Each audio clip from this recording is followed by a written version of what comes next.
Hi guys, കിച്ചടി എന്നുള്ളത് എൻ്റെ പഴയ ചാനലിൻ്റെ നെയിമാണ്. ഞാനിപ്പോൾ ചാനലിൻ്റെ നെയിം മാറ്റി സീനസ് ലൈഫ് ആക്കിയിട്ടുണ്ട്. ആ സമയത്ത് അപ്ലോഡ് ചെയ്ത കുറച്ച് വീഡിയോസാണ് ഞാൻ അപ്ലോഡ് ചെയ്യാൻ പോകുന്നത്. അപ്പോൾ ബ്രോസ്റ്റ് വേഗത്തിൽ നമുക്ക് ബ്രോസ്റ്റും കുബൂസും ഫ്രഞ്ച് ഫ്രൈസും എങ്ങനെ വേഗത്തിൽ തയ്യാറാക്കുക എന്നുള്ളതായിരുന്നു ആ വീഡിയോയിൽ ഞാൻ ചെയ്തിട്ടുണ്ടായിരുന്നത്. പഴയ ചാനൽ മോണിറ്റൈസേഷൻ ആയ സമയത്ത് ചെറിയ പ്രശ്നങ്ങൾ കൊണ്ട് എനിക്ക് അതിലുള്ള മ്യൂസിക് ഒഴിവാക്കേണ്ടി വന്നു. മ്യൂസിക് ഒഴിവാക്കിയപ്പോൾ തന്നെ എൻ്റെ സൗണ്ടും അതിൽ നിന്ന് പോയിട്ടുണ്ടായിരുന്നു.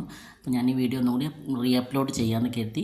ആദ്യമായിട്ട് തയ്യാറാക്കുന്നത് നമ്മുടെ കുബൂസാണ്. കുബൂസിന് വേണ്ടിയിട്ട് 2 കപ്പ് മൈദ എടുത്തിട്ടുണ്ട്. അതിലേക്ക് 1 ടീസ്പൂൺ ഉപ്പ്, 2 ടേബിൾ സ്പൂൺ ഓയിൽ കൊണ്ട് ഒഴിച്ച് അവിടെ മാറ്റി വെച്ചു.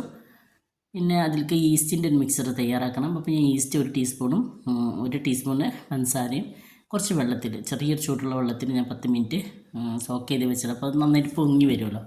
അതാണ് ഞാൻ ഈ മൈദയിലേക്ക് ഒഴിച്ച് കൊടുക്കുന്നത്. ഈസ്റ്റിൻ്റെ വെള്ളം ഒഴിച്ച് കൊടുത്തിട്ടൊന്ന് കുഴക്കുന്നുണ്ട്. എന്നിട്ട് അതിലേക്ക് കുറച്ചും കൂടി വെള്ളം ആവശ്യമുണ്ടാകും. ഒരു 1/4 കപ്പോളം, ഏകദേശം ഒരു 1/4 കപ്പോളം വെള്ളമാണ് എനിക്ക് ആയത്. അപ്പോൾ അത് എത്ര വെള്ളം വേണ്ടത് അതിനനുസരിച്ച് ആഡ് ചെയ്തിട്ട് നന്നായിട്ട് തന്നെ കുഴച്ചെടുക്കുക. അധികം ടൈറ്റും ആവണ്ട, അധികം ലൂസും ആവാതെ നല്ലൊരു ഡോ ആയിട്ട് അത് കുഴച്ചെടുക്കുക. ഈ ഒരു സമയത്ത് ഞാൻ അപ്ലോഡ് ചെയ്ത ഒരുപാട് വീഡിയോസിന് എനിക്ക് മ്യൂസിക്കിന് കോപ്പിറൈറ്റ് ക്ലെയിം വന്നുകൊണ്ട് ചാനൽ മോണിറ്റൈസേഷൻ ആയ സമയത്ത് എനിക്കത് ഒഴിവാക്കേണ്ടി വന്നു. അതുകൊണ്ട് തന്നെ ആ ഒരു വീഡിയോസിലൊക്കെ തന്നെ ചില സമയത്ത് സൗണ്ട് ഉണ്ടായിക്കൊണ്ടില്ല, അത് അങ്ങനെയൊക്കെയാണ് പിന്നെ അത് നമുക്ക് കിട്ടണത്. അപ്പോൾ ഞാൻ എൻ്റെ പഴയ നമ്മൾ ചെയ്ത് വെച്ചിട്ടുള്ള റെസിപ്പീസ് ഒന്നുകൂടി റീ അപ്ലോഡ് ചെയ്യാമെന്ന് കരുതി. അങ്ങനെ ആണ് ഇപ്പോൾ ഈ ഒരു വീഡിയോ ഞാൻ ചെയ്യുന്നത്. ഇടയ്ക്കൊന്ന് വീഡിയോ ചെയ്യാഞ്ഞാലും ചാനൽ പറ്റില്ലാതാവും. അപ്പോൾ ഒന്ന് ചെയ്യാമെന്ന് വിചാരിച്ചിട്ട് അങ്ങനെയാണ് കേട്ടോ. അപ്പോൾ ഞാൻ കുറച്ച് ഒലീവ് ഓയിൽ ഇതിൻ്റെ മേലെ നന്നായിട്ട് കുഴച്ചെടുത്ത് വെച്ചു. എന്നിട്ട് ഇത്തിരി ഒലീവ് ഓയിൽ ഇതിൻ്റെ മേലെ ഒഴിച്ചിട്ട് നന്നായിട്ട് കവർ ചെയ്ത് വെക്കുകയാണ്. 2 മണിക്കൂർ വെച്ചപ്പോൾ നന്നായിട്ട് പൊങ്ങി വന്നു. ഈ പൊങ്ങി വന്ന മാവ് നല്ലോണം ഒന്നും കൂടി കുഴച്ചെടുക്കുക. മാവ് നന്നായിട്ട് കുഴയ്ക്കാന്നുണ്ടെങ്കിൽ കുബൂസ് നല്ല സോഫ്റ്റായി കിട്ടും കേട്ടോ. ഇതിന് നമുക്ക് ചെറിയ ഉരുളകളാക്കി മാറ്റിയിട്ട് പരത്തിയെടുക്കുകയാണ് പിന്നെ വേണ്ടത്. നമ്മൾ പരത്തിയിട്ടും കുറച്ച് സമയം അതൊന്ന് പൊങ്ങാനായിട്ട് മാറ്റി വെക്കുന്നത് നന്നായിരിക്കും. അല്പം കനത്തിലാണ് കേട്ടോ പരത്തിയെടുക്കുക. പറ്റ നൈസാക്കി പത്തിരി ചപ്പാത്തി പരത്തിയെടുക്കുന്ന ആ ഒരു രീതിക്കല്ല, കുറച്ച് കനത്തിൽ. അറിയാമല്ലോ കുബൂസ് കുറച്ചൊരു കനം ഉണ്ടാവുമല്ലോ, ആ ഒരു കനത്തിലാണ് നമ്മൾ പരത്തിയെടുക്കുക. അപ്പോൾ അതുപോലെ എല്ലാ കുബൂസും പരത്തിയെടുക്കുക. എന്നിട്ടത് പാനിലിട്ടിട്ട് ചുട്ടെടുക്കുക. കുബൂസ് ഉണ്ടാക്കാനൊക്കെ എല്ലാവർക്കും അറിയാമായിരിക്കും.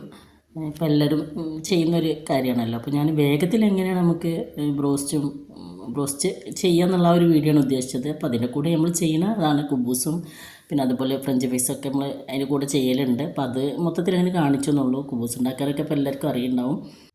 കുബൂസ് റെഡിയാക്കിയിട്ട് ഇതുവരെ ശരിയായിട്ടില്ല എന്നുണ്ടെങ്കിൽ വീഡിയോ കാണുന്ന ആരെങ്കിലും കുബൂസ് ചെയ്തിട്ട് അത് കറക്റ്റ് ആവാതെ വരുന്നവരാണെങ്കിൽ എൻ്റെ വീഡിയോയിൽ ഒന്ന് ഫോളോ ചെയ്ത് നോക്കിയിട്ടോ. നിങ്ങൾക്ക് നല്ല പെർഫെക്റ്റ് കുബൂസ് ചെയ്തെടുക്കാൻ പറ്റും. വെള്ളം കറക്റ്റ് ആവണം, പിന്നെ അതുപോലെ ഈ നല്ല ബെസ്റ്റ് ഈസ്റ്റും ആവണം. അപ്പോൾ കുബൂസ് ഇവിടെ റെഡി ആയിട്ടുണ്ട്. ഇവിടെ ഞാൻ 1 കിലോ ചിക്കനാണ് എടുത്തിട്ടുള്ളത്. അതിലേക്ക് ഞാൻ 100 ഗ്രാം ഇൻസ്റ്റൻറ്റ് ബ്രോസ്റ്റ് പൗഡറാണ് ചേർത്തിട്ടുള്ളത്. ഇത് എല്ലാ സൂപ്പർ മാർക്കറ്റിലും നമുക്ക് കിട്ടും. ഈ ബ്രോസ്റ്റ് പൗഡർ ആകുമ്പോൾ നമുക്ക് വേഗത്തിൽ തന്നെ ബ്രോസ്റ്റ് തയ്യാറാക്കി എടുക്കാൻ പറ്റും. അപ്പോൾ ചിക്കനെ കൊണ്ടുവരുമ്പോൾ തന്നെ ഈ ഒരു പൊടിയും കൂടിയും വാങ്ങിച്ചിട്ട് വന്നാൽ നമുക്ക് അപ്പം തന്നെ ഒരു 10 മിനിറ്റ് ആ ചിക്കൻ കഴുകിയാൽ പിന്നെ 10 മിനിറ്റ് അത്ര മതി. അതിനിടയിൽ നമുക്ക് ഈ ഒരു ബ്രോസ്റ്റ് റെഡിയാക്കി എടുക്കാം. പിന്നെ ശ്രദ്ധിക്കേണ്ട ഒരു കാര്യം എന്താണെന്ന് വെച്ചാൽ ചിക്കൻ നമ്മൾ കഴുകി ലാസ്റ്റ് വെള്ളം വാരാൻ വെക്കുമല്ലോ. വെള്ളം വാരാൻ വെക്കുന്നതിന് മുമ്പ് 1 ടീസ്പൂൺ ഉപ്പിട്ടിട്ട് ആ ചിക്കന് ഒന്നും കൂടി ഒന്ന് കഴുകിയെടുക്കുക. അപ്പോൾ ഒരു പിങ്ക് കളർ കിട്ടും ചിക്കൻ. എന്നിട്ട് ആ വെള്ളം നന്നായിട്ട് വാർന്നതിന് ശേഷം മാത്രം ഈ ഇൻസ്റ്റൻറ്റ് ബ്രോസ്റ്റ് പൗഡർ ചേർത്ത് കൊടുക്കുക. എന്നിട്ട് നന്നായിട്ട് മിക്സാക്കി 5-10 മിനിറ്റ് വെക്കാം. 5 മിനിറ്റൊക്കെ മതിയാവും, 5 മിനിറ്റ് തന്നെ വേണമെന്നില്ല. ഏറിയാലും ഒരു 10 മിനിറ്റ് അത്രയും റെസ്റ്റ് കൊടുത്താൽ മതി. എന്നിട്ട് എണ്ണ നന്നായിട്ട് ചൂടായി വരുമ്പോൾ അതിലേക്ക് ഇടുക. ഈ ചിക്കൻ മുങ്ങിക്കിടക്കുന്ന രീതിയിൽ എണ്ണ വേണം കേട്ടോ. എന്നിട്ട് അതിലിട്ടിട്ട് 2 ഭാഗവും ചേഞ്ച് ആവും, കളറൊക്കെ ഒന്ന് ചേഞ്ചായി വരുന്ന വരെ ചിക്കൻ വേവുന്നൊരു ടൈം ഉണ്ടല്ലോ, അത്രയും സമയം അതിൽ വെച്ചിട്ട് ഫ്രൈ ചെയ്ത് എടുക്കുക. അപ്പോൾ ഗസ്റ്റൊക്കെ വരുന്ന സമയത്ത് നമുക്ക് ഒരു അരമണിക്കൂറിനുള്ളിലൊക്കെ ഈ ഒരു ബ്രോസ്റ്റ് റെഡിയാക്കി എടുക്കാൻ പറ്റും. സാധാരണ നമ്മൾ ബ്രോസ്റ്റ് തയ്യാറാക്കുമ്പോൾ അത് ഉപ്പ് വെള്ളത്തിലിട്ട് വെച്ചിട്ട് പിന്നെ മാവിലിട്ട് കുഴച്ച് അതിൻ്റെ ഒന്നും ആവശ്യമില്ല. ഇങ്ങനെ ആകുമ്പോൾ നമുക്ക് അരമണിക്കൂറിനുള്ളിൽ തന്നെ ബ്രോസ്റ്റ് റെഡിയാക്കി എടുക്കാനായിട്ട് പറ്റും. നല്ലൊരു ബ്രോസ്റ്റ് റെസിപ്പിയാണ്. ഈ ബ്രോസ്റ്റ് ഇഷ്ടപ്പെടുന്നവരുണ്ട് കേട്ടോ. എൻ്റെ മോൾക്കൊക്കെ ഈ ഒരു ടൈപ്പ് ബ്രോസ്റ്റാണ് ഏറ്റവും ഇഷ്ടം. പിന്നെ ഞാൻ അതിലേക്ക് ഫ്രഞ്ച് ഫ്രൈസ് ചെയ്യാൻ വേണ്ടിയിട്ട് കുറച്ച് ഉരുളക്കിഴങ്ങ് കുറച്ച് വെള്ളത്തിലൊന്ന് സോക്ക് ചെയ്ത് വെച്ചിട്ടുണ്ട്. ഒരല്പം ഉപ്പ് കൂടി ഇട്ടിട്ടുണ്ട് കേട്ടോ. ഇനി ഞാനിത് ഊറ്റിയെടുത്തിട്ട് ഫ്രൈ ചെയ്ത് ആ എണ്ണയിൽ തന്നെ ബ്രോസ്റ്റ് പൊരിച്ച് കഴിഞ്ഞാൽ ആ എണ്ണയിൽ തന്നെ ഇട്ടിട്ട് ഫ്രൈ ചെയ്തെടുക്കുകയാണ് ചെയ്യുന്നത്. അല്ലെങ്കിൽ ഞാനിതിൻ്റെ കൂടെ തന്നെ ഫ്രഞ്ച് ഫ്രൈസിൻ്റെ പാക്കറ്റ് കിട്ടുമല്ലോ വാങ്ങാനിപ്പോൾ. അപ്പം ആ ഒരു പാക്ക് വാങ്ങിയാലും മതി. അപ്പോഴും നമുക്ക് നമ്മൾ വീട്ടിൽ തയ്യാറാക്കില്ലാതെ കുറച്ചും കൂടി ക്രിപ്സി ആയിട്ടുള്ളൊരു ഫ്രഞ്ച് ഫ്രൈസ് കിട്ടും. ഈ ഫ്രഞ്ച് ഫ്രൈസ് ക്രിപ്സി ആവാൻ നമ്മൾ എടുക്കുന്ന ഉരുളക്കിഴങ്ങാണ് ശ്രദ്ധിക്കേണ്ടതെന്നാണ് എനിക്ക് മനസ്സിലായിട്ടുള്ളത് കേട്ടോ. ഉരുളക്കിഴങ്ങ് 2 ടൈപ്പ് ഉണ്ട്. ഒരു യെല്ലോയിഷ് കളർ കൂടുതലുള്ളതുണ്ട്, അതില്ലാത്തതുണ്ട്. അപ്പോൾ യെല്ലോയിഷ് കളർ ഇല്ലാത്ത ആ ഒരു ഉരുളക്കിഴങ്ങാണെന്നുണ്ടെങ്കിൽ കുറച്ചും കൂടി ഒന്ന് ക്രിപ്സിയായി കിട്ടാൻ സാധ്യത ഉണ്ട്. ഒന്ന് ശ്രദ്ധിച്ച് നോക്കോണ്ടി. അറിയാത്തവരാണെങ്കിൽ ഒന്ന് ശ്രദ്ധിച്ച് നോക്കണേ, അങ്ങനെ ചെയ്ത് നോക്കണേ. അപ്പോൾ കുറച്ചും കൂടി ക്രിപ്സി ആയിട്ടുള്ള ഒരു പൊട്ടാറ്റോ ചിപ്സ് നമുക്ക് കിട്ടും.